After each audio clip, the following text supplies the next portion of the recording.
Welcome back to another video, everyone. Today we're going to be talking about Idubbbz, and I honestly can't believe I'll be making this video, especially to somebody I looked up to as a teenager and somebody I looked up to for making content for so long can turn into this much of a babbling buffoon without doing any research on any of his videos that he's been putting out recently. It is quite literally insane. But I don't want to ramble too much here at the beginning of the video, so we're just going to be hopping into the first clip here. I was hoping that if I made a video about Ethan, he would act like an adult and he would keep the attacks directed at me and Anissa. Unfortunately, I was wrong in thinking that, because Ethan, in a desperate attempt to attack and smear Anissa and I, he started attacking our charity event. Man, he starts the video with one of the weakest points I probably ever heard. It's so pitiful. Well, why would Ethan attack my event? I thought he would be an adult about it. Bro, you made a whole 2-hour video attacking the man's career, and he didn't think that was off the plate, bro? Even Asmongold knew this. Can't blame Ethan for coming at your business ventures when you came at his career too. Like, the moment that you try to get somebody canceled, in my opinion, all bets are off. Man, I couldn't have said it better myself, Asmongold. Thank you so much for that. Now, I really didn't expect much from this video, especially when the content cop was so abysmal in itself. But really, this is gonna start off with a basic cry-bully point. Like, this is so typical of this whole group. Like, you're being a Frogan right now, bro. Ethan and Hila are well aware that we raised $1.3 million for charity the first year of Creator Clash. The second year we operated at a loss, and I take full responsibility for that. Ian, let's not forget that Ethan was literally the only other creator that would support your event, especially during Creator Clash 2, when you two created the biggest drama around your event and almost made people want to not go at all from how shitty your actions were. Then this event comes around and you stab the only guy that was supporting your event in the back. Like, that is super crazy to me that you thought that was like the big move, you know what I mean? And man, this is still just the beginning of this video. I could sit here and make a 20-minute video if I really wanted to. Video is so bad. You could literally watch it and poke holes into it consistently. It's so bad, guys. But let's move on to the next clip. Can't wait for them to blame us for their failed event. Don't worry, Hila, I'm not gonna blame you guys for anything Creator Clash related. I know you're terrified of taking accountability for anything, so that will rest solely on my shoulders. But I can't speak for the internet. The internet might actually blame you guys for it. Now, this is just a straight up mental fallacy. Like, in itself, like, how do you come to this conclusion when you guys are the runners of the event? Who would blame other people that are not really involved with the event organization itself for the failure of your event? It is your incompetency is what's causing people not to want to go, causing fighters to drop out, and causing so much drama around your event. Even with you guys stepping away from an event, I don't really think it's going to save it. You guys have ran this goddamn event through the mud. I labeled that Ethan is that he's a bad boss, a tyrant of a boss. I just implied that he was being taken advantage of by people either in his community or outside of his community, and I called him a bitch-made coward. Now let's take a look at these points he makes here. Alright, these first two, bad boss and tyrant. I don't really get this one, especially because I've been watching a lot of H3 recently, especially with all this drama going on. It doesn't really seem that way, especially when his employees are so willing to push against stuff that Ethan says or does or wants to do on the show. I don't think a tyrant of a boss would allow that type of behavior on his show, would he? On to the next point now. This one's now just insanely crazy. It's almost as just saying the same thing to Ethan as, you're crazy, you're, imagining it. The no harassment filter. This is just crazy. People are literally calling CPS on his family, but he has no filter. He has no filter, no harassment filter. He can't filter out the CPS coming to his house, man. He just has to forget about that. That never happened. No, nobody tried to take away his kids. Come on, dude. This is just bad faith as fuck. Now, this last point, I find even more hilarious than the other ones, right? This guy just called him a bitch-made coward. Nah, this is just straight up, like, projection, man. Straight up fucking projection. Where did the man get the goal? Where did he get the balls to say something like this? Especially when he's been so actually bitch-made for the last couple of years. I don't understand it. Where did Anissa hold up his fucking ball sack for him for this one?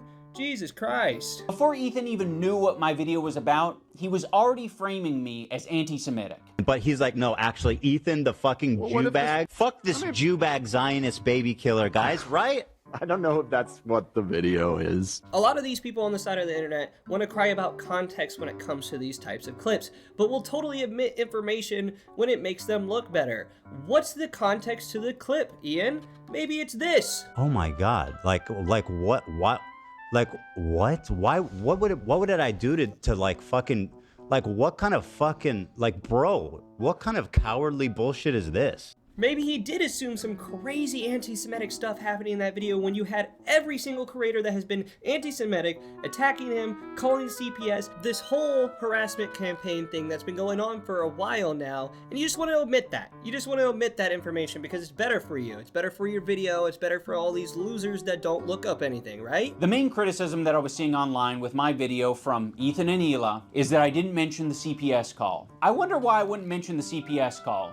Could it be that the CPS call happened the same day that you were shit-talking me, and I didn't have any chance to defend myself? You just immediately, in the same podcast, right next to each other, said, CPS call was very traumatic, and then you said, fuck Ian and Anissa. And you linked those together, you kind of layered those flavors, and then Anissa and I got a bunch of harassment. We had nothing to do with the CPS call. Idubbbz, I think you're leaving out more stuff here, man. I think you're failing to also recognize that you were friends with these people that were doing the whole thing, and were probably the contributing factor. Maybe not the reason or the person that called CPS, but your friends were the ones contributing to that happening. And you wouldn't say anything about it. Let's say about all the Froggy stuff that was happening on Twitter. You won't disavow that. You wouldn't disavow Frogan, Denims, or any of them. Or even Hasan. No, because you agreed with it. You agreed with the CPS call. I'm sure there's anti-Semitic people that are attacking you guys, but they're not me. They're not Anissa.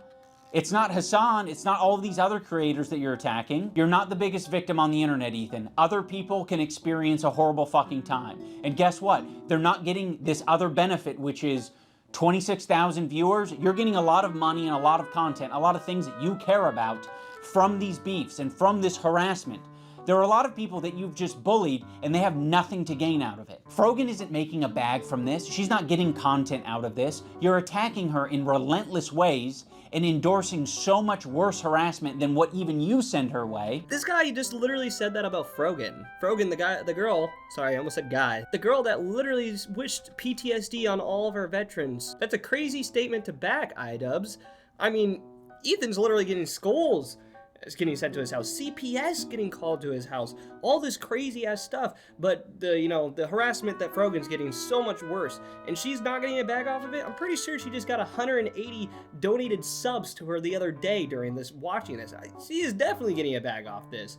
Way to fucking like try to victimize everyone else in this whole entire story. It's fucking crazy. Click the like button on this video, not so it goes in your algorithm or anything, just specifically so that we can add a counter narrative, or I can get an idea of how much astroturfing is out there, because I know that a lot of these fuckers, they love their dislike button extensions. And I saw that shit and I was like, what the fuck? These are all like fabricated numbers.